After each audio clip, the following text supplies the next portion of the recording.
தருமபுரி மாவட்டம் கடத்தூர் அருகே அடிப்படை வசதிகள் கேட்டு கிராம மக்கள் சாலை மறியலில் ஈடுபட்டனர்.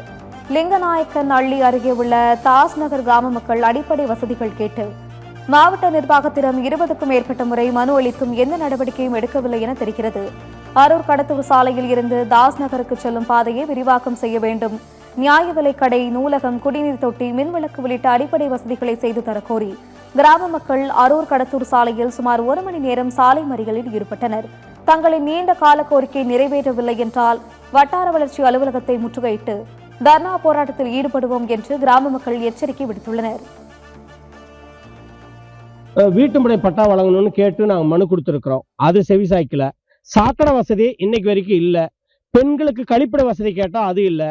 நூலகம் கேட்டால் அது இல்லை. எதுவுமே கொடுக்காம இந்த ஊரை புறக்கணிக்கிறாங்க. இதெல்லாம் ஏற்பாடு பண்ணி கொடுங்கன்னு வீடியோ கிட்ட, தாசில்தார், கலெக்டர் கிட்ட பலமுறை மனு அளித்தோம். எந்த நிவாரணம் கிடைக்கல. இந்த ஊரை கவனிக்கல.